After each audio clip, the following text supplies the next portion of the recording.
오늘은 너희는 나를 누구라 하느냐 라는 주제로 말씀을 나누고자 합니다. 먼저 본문 말씀 마가복음 8장 27절부터 38절을 함께 읽어보시겠습니다.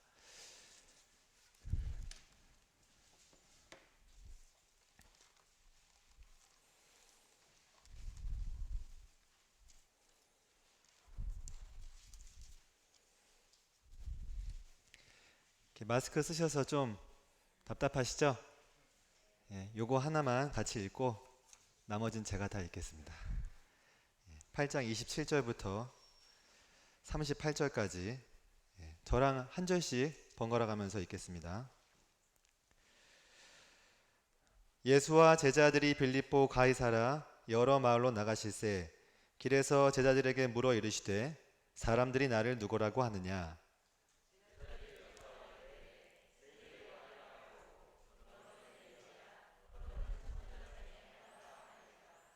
또 물으시되 너희는 나를 누구라 하느냐? 베드로가 대답하여 이르되 주는 그리스도시니이다 하매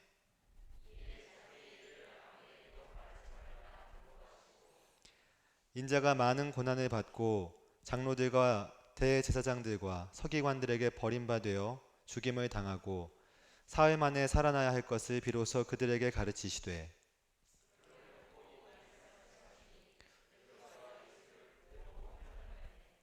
예수께서 돌이키사 제자들을 보시며 베드로를 꾸짖어 이르시되 사탄아 내 뒤로 물러가라. 내가 하나님의 일을 생각하지 아니하고 도리어 사람의 일을 생각하는도다 하시고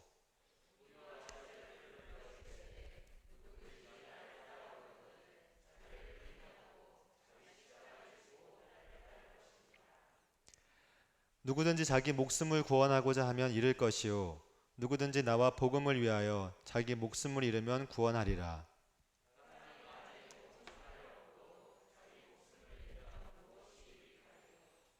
사람이 무엇을 주고 자기 목숨과 바꾸겠느냐?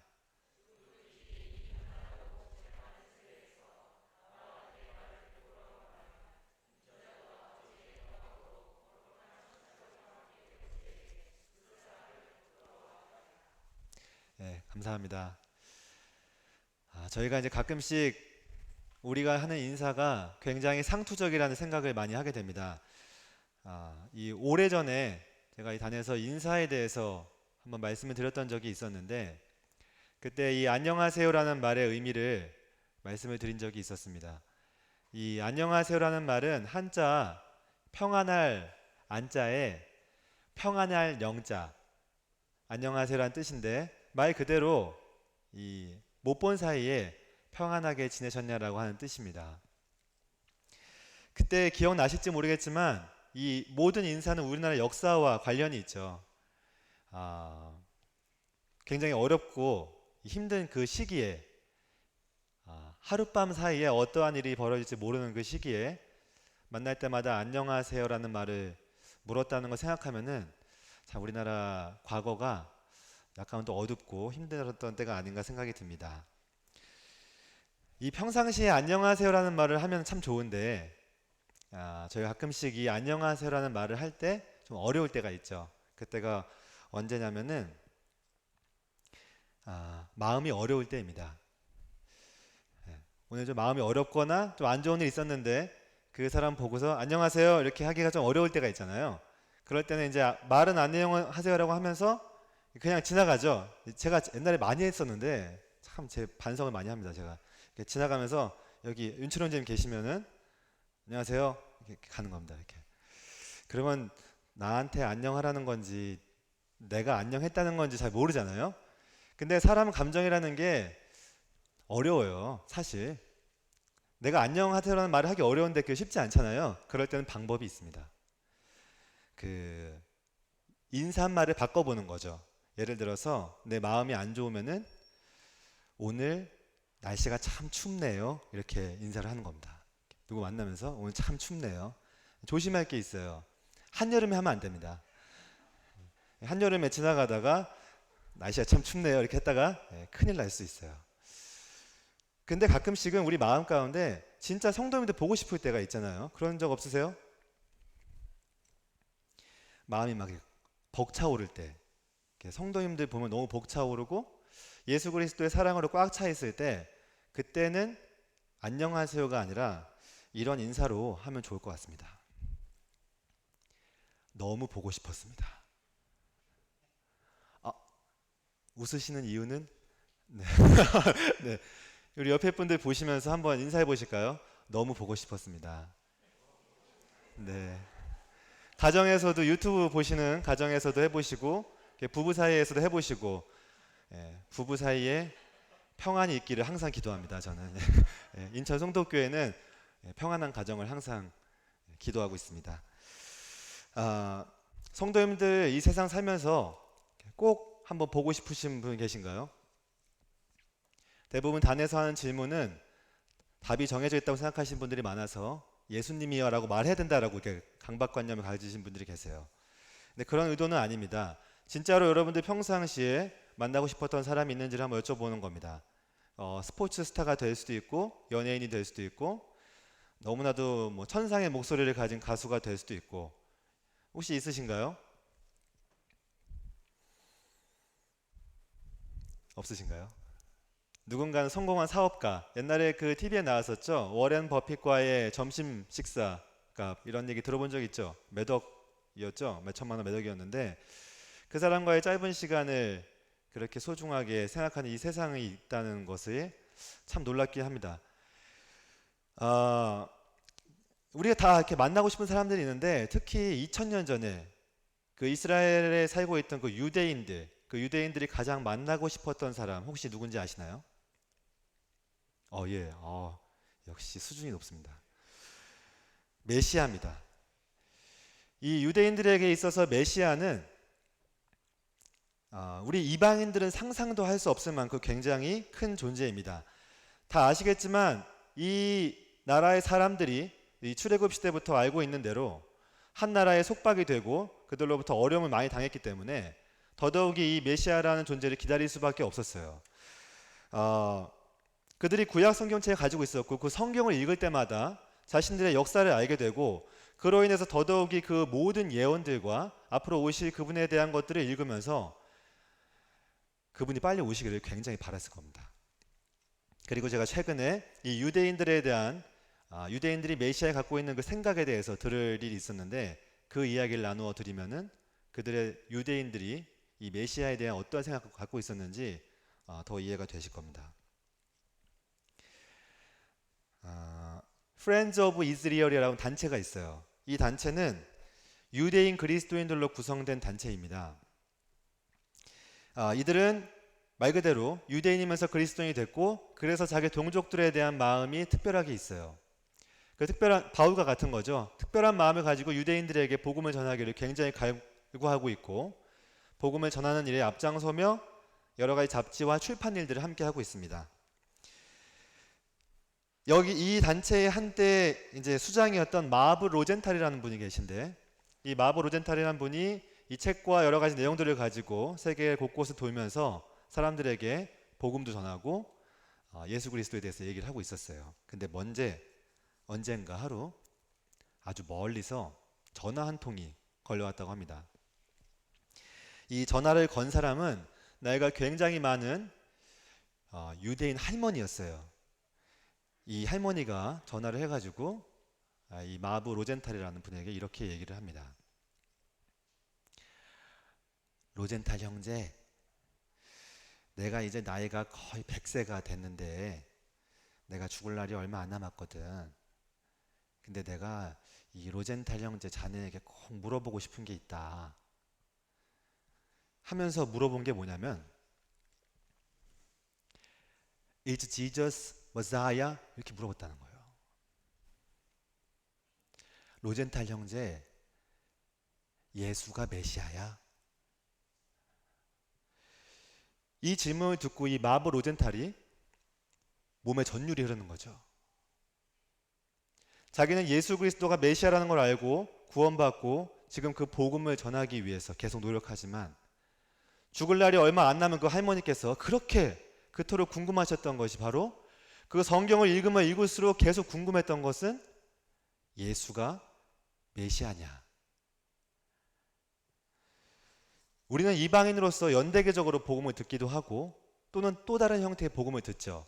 이 삶과 죽음에 대한 얘기, 또 현실에 대한 얘기, 사실에 대한 얘기를 막 들으면서 그렇지, 성경이 옳다, 성경이 복음이다 이렇게 생각하지만 유대인들에게 있어서 그들에게 최고의 복음은 예수가 바로 그 메시아라는 겁니다.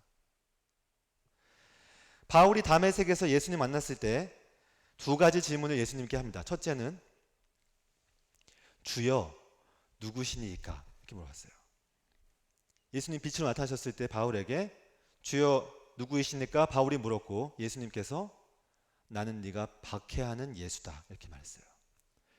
일반적인 개역 개정이나 NIV 성경 아니면 또 다른 우리가 알고 있는 일반 한글 성경에는 두 번째 말이 안 써 있습니다.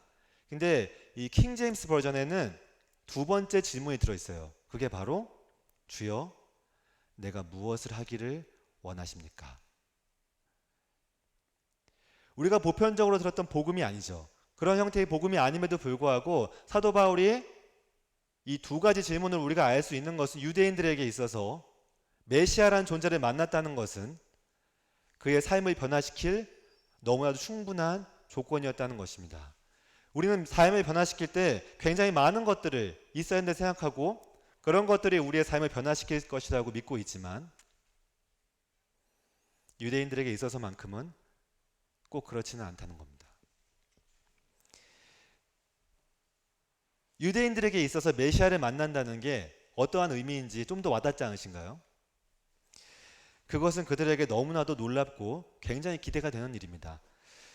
예수님께서 수많은 일들을 이 땅 가운데 행하시면서 자기가 바로 그 메시아라는 사실을 이 유대인들에게 많이 알려줬습니다. 그럼에도 불구하고 이 성경을 보면 알 수 있듯이 이스라엘 백성들은 이 예수 그리스도에 대해서 다음과 같이 얘기를 하고 있어요.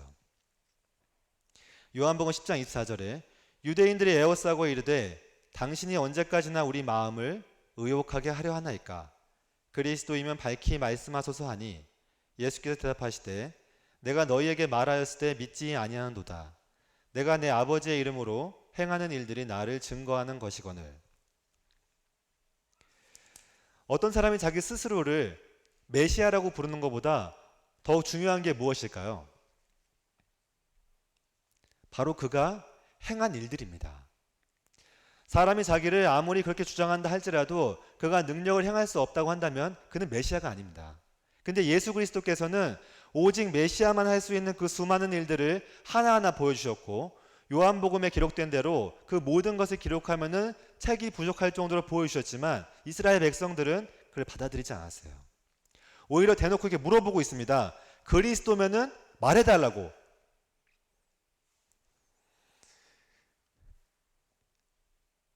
우리가 굉장히 궁금해하는 것처럼 세례 요한 역시 이 예수 그리스도에 대해서 궁금해했어요. 그분이 진짜 그리스도인지 아닌지 의심이 들었습니다. 세례 요한이 이렇게 얘기를 했죠. 예수께 여짜오되 오실 그이가 당신이 오니까 우리가 다른 일을 기다리오리까? 예수께서 대답하여 가라사대 너희가 가서 듣고 보는 것을 요한에게 고하되 소경이 보며 안진뱅이가 걸으며 문둥이가 깨끗함을 받으며 귀머거리가 들으며 죽은 자가 살아나며 가난한 자에게 복음이 전파된다 하라. 이 예수님께서는 사람으로는 할 수 없는 일, 많은 일들을 이렇게 보여주셨습니다. 그럼에도 불구하고 그 사람을 메시아로 받아들이지 않았고 예수께서 자신을 하나님과 하나라고 말한 것 때문에 예수님을 돌로 치고자 했어요. 우리가 다 알고 있는 대로 예수님께서 이 십자가에 달려 돌아가신 표면적인 이유는 예수님께서 자신을 하나님이라고 했기 때문입니다. 대제사장이 다시 물어 이르되 내가 찬송받을 이의 아들 그리스도냐? 예수께서 이르시되 내가 그니라. 인자가 권능자의 우편에 앉은 것과 하늘 구름을 타고 오는 것을 너희가 보리라 하시니 대제사장이 자기 옷을 찢으며 이르되 우리가 어찌 더 증인을 요구하리요? 그 신성 모독하는 말을 너희가 들었도다. 너희는 어떻게 생각하느냐 하니 그들이 다 예수를 사형에 해당한 자로 정죄하고. 지금 여기 보시면 알겠지만 이 유대인들에게 있어서 예수 그리스도는 눈에 가시 같은 존재죠. 이 복음을 전할 때마다 이 얘기를 해주면은 처음 성경을 보는 사람들은 궁금해합니다. 왜 예수 그리스도를 십자가에 못 박았냐고 굉장히 궁금해해요. 왜냐하면은 성도님들 아시는 대로 예수 그리스도는 죄가 없습니다. 그 심판한 사람들이 그가 죄가 없다는 것을 인정했고, 실제로도 예수 그리스도께서 당하신 죄의 죄목은 방금 말씀드린 대로 내가 하나님이라는 거예요. 그건 죄가 아닙니다. 그래서 일반적으로 성경을 처음 듣는 사람들은 굉장히 궁금해합니다. 왜 십자가라는 그 무시무시한 형틀에 예수 그리스도가 달려야 되는지. 이렇게 이해할 수 없는 상황이지만 유대인들에게 갖고 있던 그 생각 사고방식 속에서 예수 그리스도는 최고의 죄인입니다. 그렇기 때문에 그런 상황에서 나온 이 베드로의 고백은 굉장히 놀라운 거죠. 예수께서는 이 베드로의 고백에 대해서 다음과 같이 말씀을 하고 계십니다. 예수께서 대답하여 이르시되 바요나 시몬아 내가 복이 있도다. 이를 내게 알게 하니는 혈육이 아니요 하늘에 계신 내 아버지시니라. 그가 유대인으로서 구약 성경을 아무리 외우고 이해하고 있다 할지라도 깨달을 수 없는 지혜, 곧 예수 그리스도께서 메시아이자 하나님의 아들이라고 아는 것은 그의 지식과 그의 선배들과 조상들의 지식이 아니라 하나님께서 알려주신 것이었습니다. 너무나 큰 은혜죠. 사실 우리가 예수 그리스도를 하나님의 아들로 알고 그를 구원자를 알고 그를 믿음으로써 거듭나게 된 것도 굉장히 큰 은혜입니다. 사실 우리가 천국에 들어갈 수 있는 그 만족과 확신뿐만 아니라 우리가 하나님을 아버지라고 부를 수 있고 우리가 그분의 자녀가 될 수 있다는 것 역시 하나님의 놀라운 계획하심에 있는 것이죠. 우리가 아무것도 하지 않아도 우리가 오직 믿음만으로 그분 앞에서 완전한 의로서 설 수 있다는 것 자체가 하나님의 굉장한 은혜입니다. 우리가 성경을 통해 알게 된 것처럼 우리가 구원을 위해 노력한 것이 아무것도 없습니다. 이 모든 놀라운 사실을 베드로가 깨닫게 됐고 이 베드로에게 예수님은 이제 굉장히 중요한 얘기를 시작하고 계십니다. 그것은 바로 이 그리스도, 너가 알게 된 그 메시아이자 그리스도의 역할에 대한 것입니다. 오늘 본문 마가복음은 마태복음과 병행이 돼서 기록이 되어 있습니다. 그래서 제가 함께 기록했으니까 참고하시면 되겠습니다. 예수님께서 베드로에게 이렇게 말씀하십니다.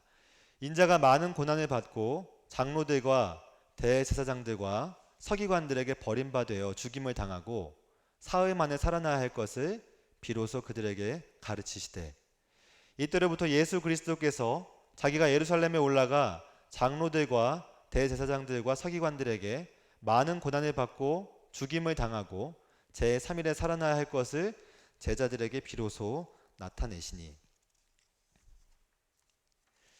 만약 우리가 예수께서 하나님의 아들이라는 것을 알고 예수님으로부터 이 그리스도가 당할 이 계획에 대해서 지금 들었다고 한다면 우리 어떤 반응을 보일까요?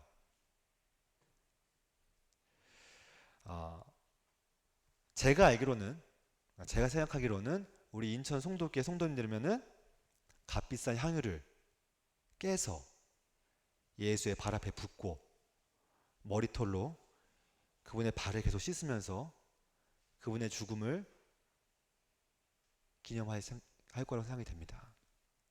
그렇지 않을까요? 그러나 베드로는 달랐습니다.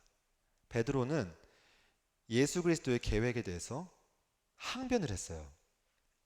베드로가 예수를 붙들고 항변하여 이르되 주여 그리 마옵소서 이 일이 결코 주께 미치지 아니하리이다.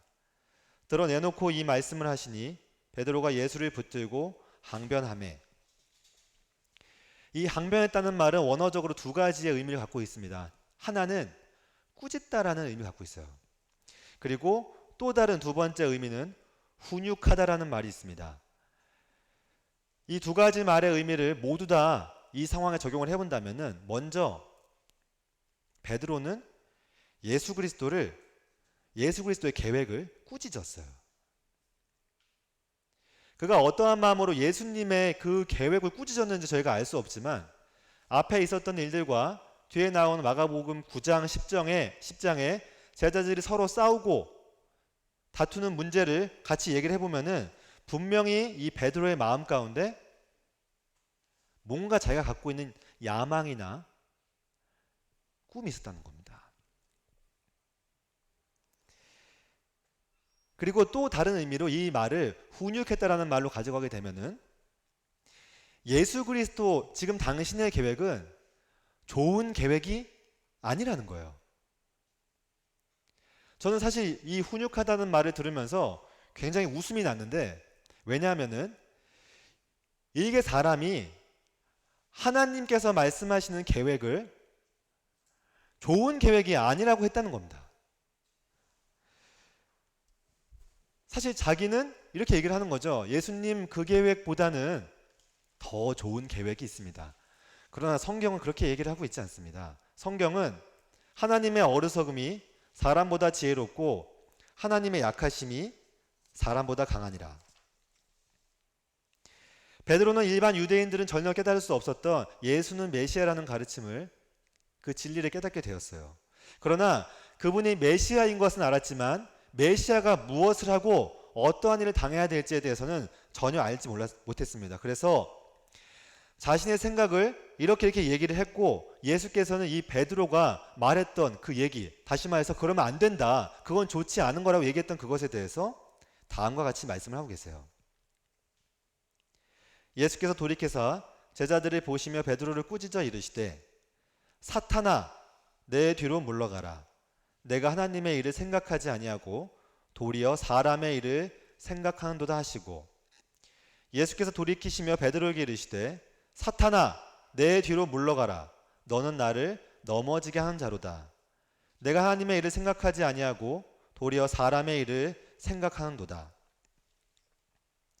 예수님께서 베드로를 사탄이라고 하셨어요. 성도님들, 아무리 잘못한 일이 있어도 누군 성도에게나 누구한테 넌 사탄이야 이렇게 들어본 적 있으세요? 없으시죠? 그런 얘기는 웬만하면 안 하잖아요. 들었으면 정말 다시 돌아봐야 돼요, 자기를. 웅성대시는 게 네. 근데 예수님께서 이 3년 반 되게 오랫동안 있었던 그 추제자 베드로에게 사탄이라고 했다는 겁니다. 그러면 그게 예수님 농담하신 걸까요? 예수님 농담 안 하시잖아요. 그럼 예수님께서 베드로에게 말씀하신 거는 뭐냐? 너가 지금 하는 말은 사탄이라는 겁니다. 베드로가 사탄의 말을 했고, 왜 그 사탄의 말이었냐면 이 땅에 오신 예수 그리스도가 갖고 있는 목적, 그리고 그가 이루셔야 할 일을 베드로가 감히 방해했기 때문이에요. 누구 때문에 예수 그리스도의 계획을 방해하려고 했냐? 바로 자기 자신 때문입니다. 자기 자신의 계획을 이루기 위해서 예수 그리스도의 계획을 방해한 겁니다. 여기 예수님께서 이 베드로의 계획을 뭐라고 말씀하셨냐면은 사람의 일이라고 하셨어요. 우리 보통 사람의 일이라고 하면은 사람의 욕심, 사람의 뭐 주장 이렇게 얘기를 하시고 굉장히 좋은 의미로 해석합니다. 근데 제 생각에는 이 베드로가 갖고 있는 욕망이나 다른 제자들이 갖고 있는 욕망을 넘어서서 이 사람의 일이라고 하는 데에는 사람의 계획과 방법이 포함되어 있다고 저는 생각합니다. 이 유대인들이 기다렸던 메시아는 지금 이 로마의 속국으로부터 우리를 구원해내고 만 백성을 이스라엘 중심으로 모으게 하고 이스라엘 중심의 평화를 가져오는 메시아예요. 베드로 역시 예수님을 두고 자기의 욕심을 이루고자 하는 계획과 더불어서 굉장히 야심찬 계획이 있었을 거예요. 그것은 비단 자기의 욕심을 채우는 일과 더불어서 그 진짜 민족들을 향한 굉장히 이타적인 마음이었을 수도 있습니다.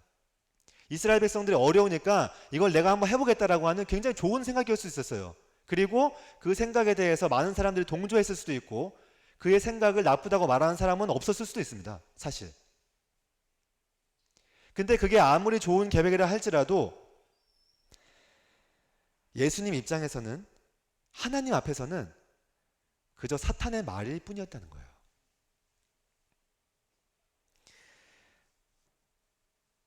우리도 이 제자들과 마찬가지로 어떠한 일을 계획할 때 사람의 일로서 그런 것들을 평가하기도 하고 계획하기도 하지 않는지 한번 돌아보게 됩니다. 하나님께서 계획을 말씀하셨을 때 이것을 다른 의견, 하나님 이거 말고 이런 의견도 있지 않을까 이렇게 말을 하는 정도가 아니라 그건 아니에요. 하나님 그 계획은 아니에요. 부정을 하는 거죠. 그렇게 하고 나의 삶에 대해서 이렇게 하는 게 맞다라고 얘기를 한다는 거죠. 베드로와 똑같이 무슨 의도를 가지고 있냐? 우리 다 좋은 일을 위해 달립니다. 우리 다 복음을 위해 달리고 우리 다 예수 그리스도를 사랑하고 그분을 위해서 섬기고 노력하고 우리 다 대의를 향해 나아가죠.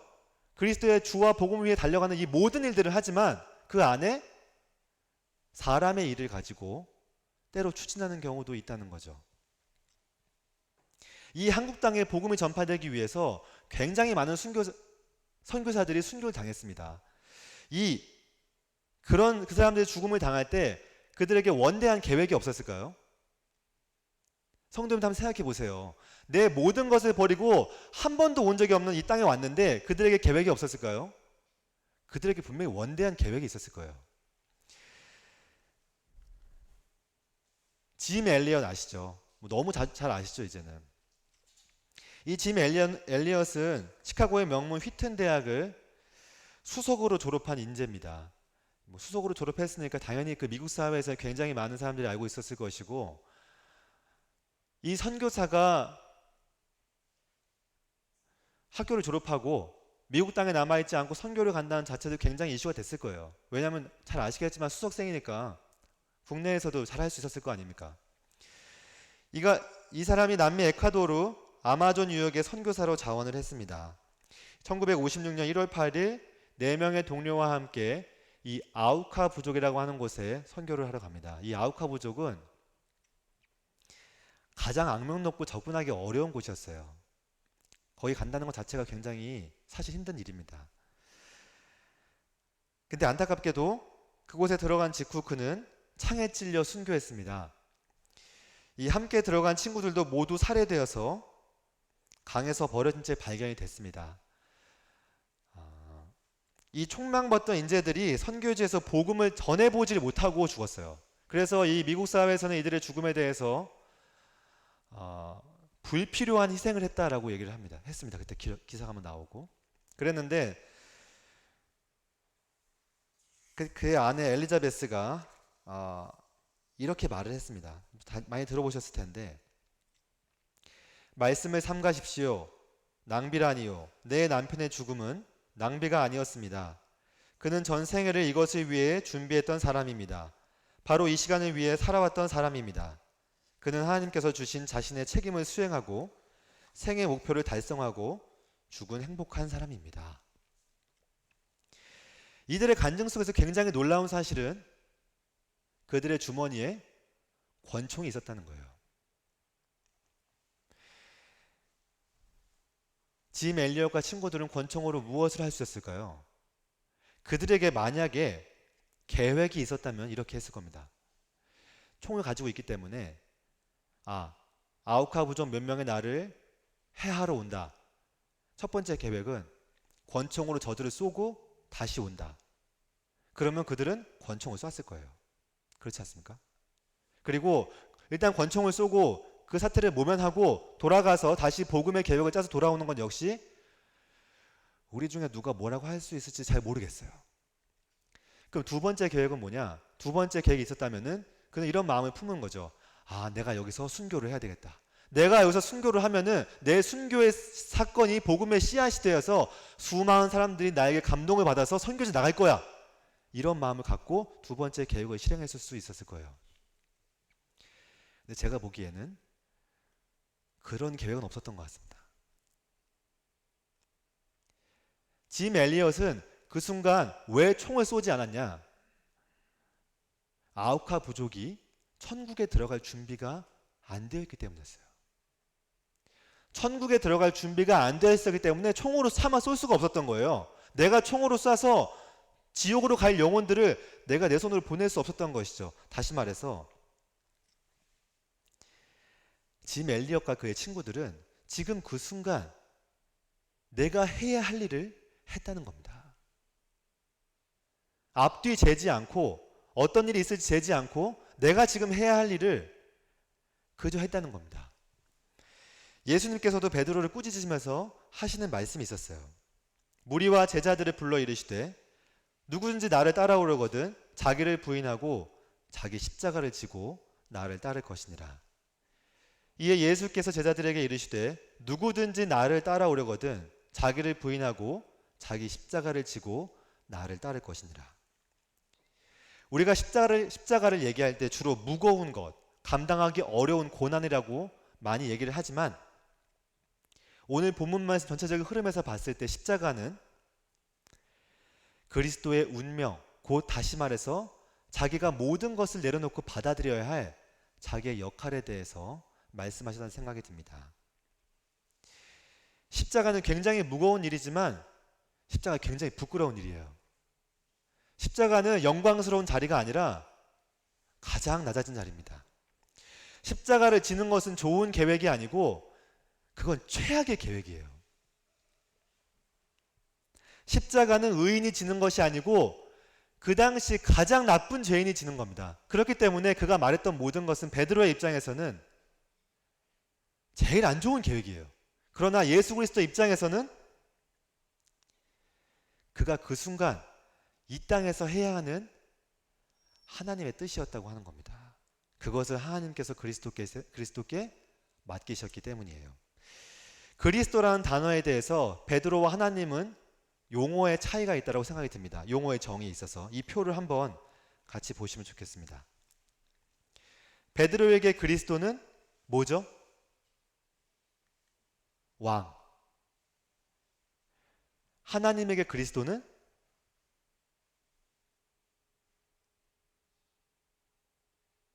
종이죠.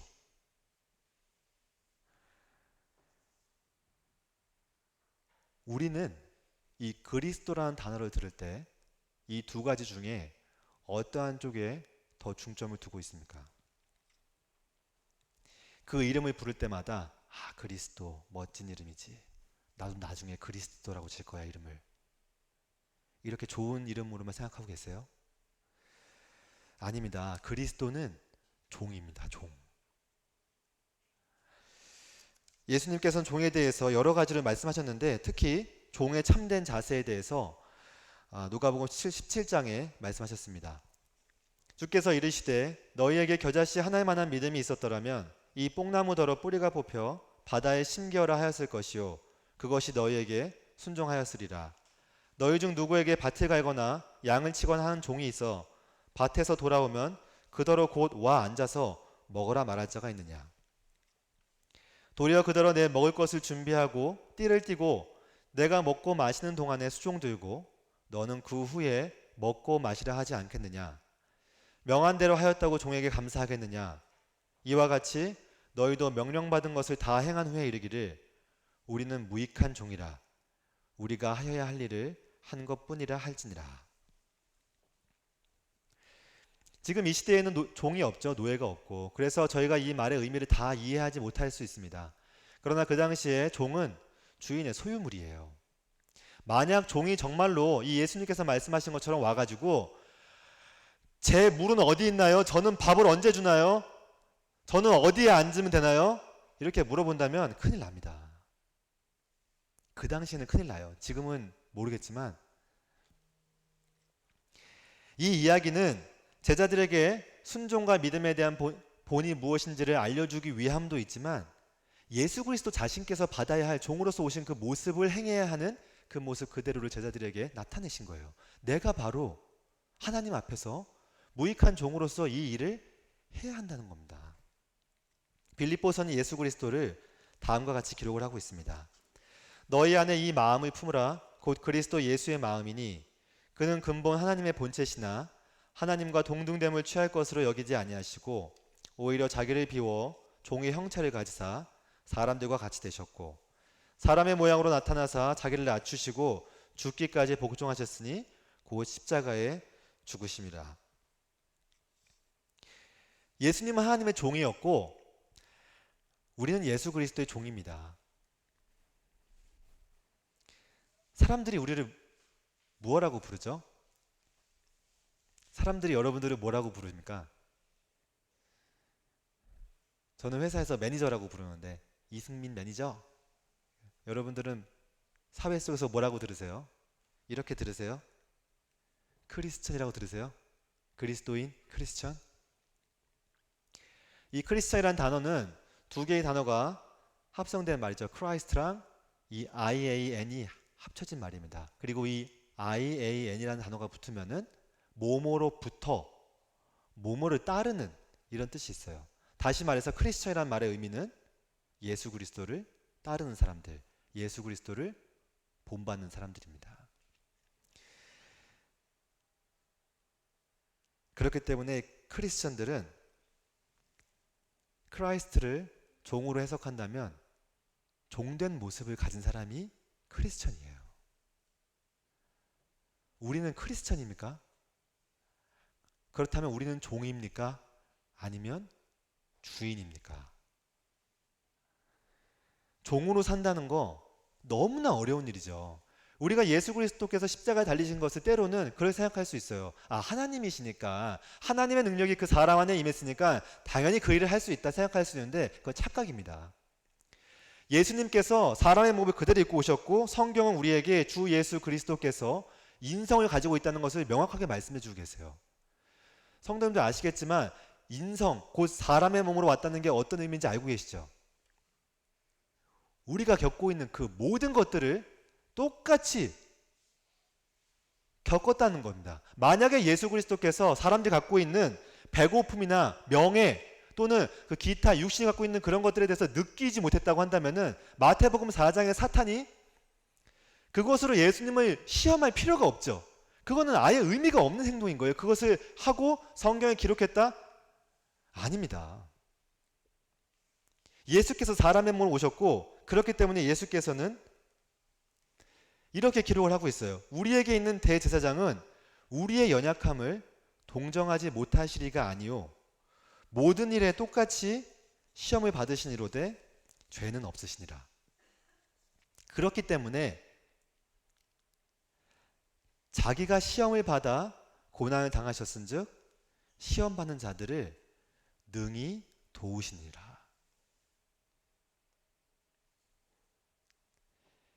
이 사랑하는 성도님들께 이 말씀을 꼭 드리고 싶어요.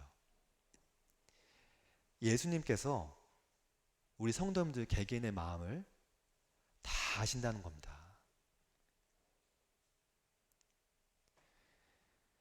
아, 우리 성도 누가 지금 어려움 가운데 있구나. 그치, 어렵겠지. 이렇게 하시는 게 아니에요. 아, 누구 그 친구가 그렇게 이렇게만 생각하시는 게 아니고 그가 갖고 있는 지금 그 마음의 감정이나 육체의 고통이나 경제적 어려움이나 이런 것들을 예수께서 그 마음과 생각과 그 느낌을 다 아신다는 거예요. 왜냐?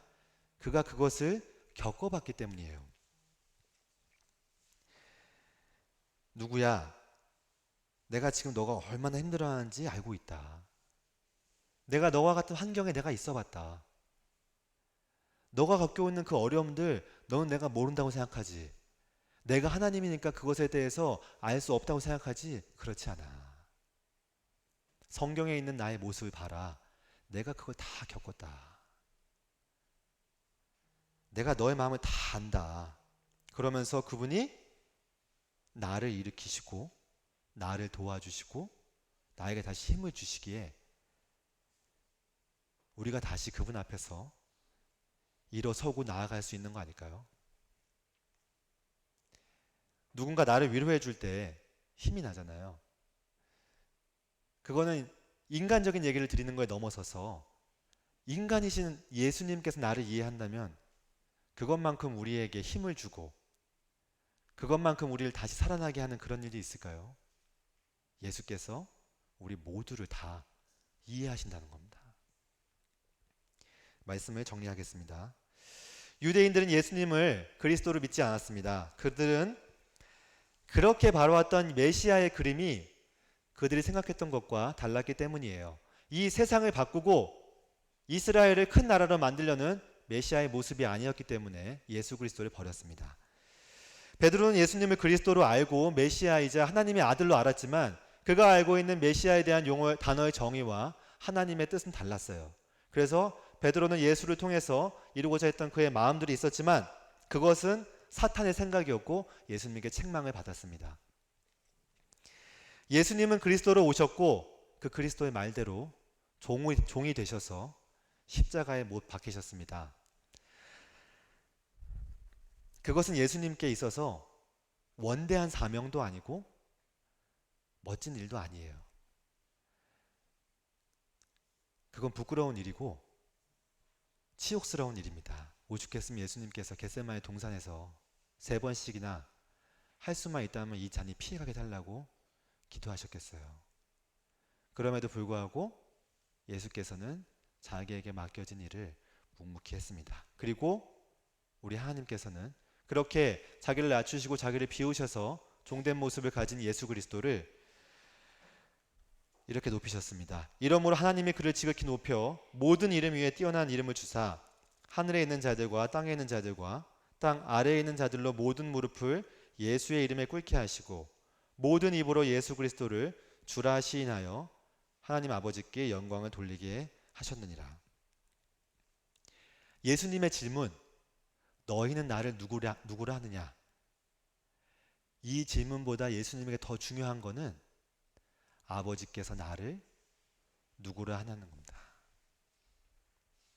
성도님들, 아버지께서 성도님들을 누구라고 부르고 있습니까? 그 부르시는 목적이나 그 뜻이 별로인가요? 아니면 그것은 혹시 내 생각인가요? 우리 모두 주 앞에서 오늘 아버지는 또 이 순간 2021년 또는 우리 삶이 끝날 때까지 나를 무엇으로 부르셨는지 생각해보고 그 부르심에 맞게 살아가는 순종의 삶이 되는 그런 인천 성도교회 성도님 되시기를 기도하겠습니다. 감사합니다.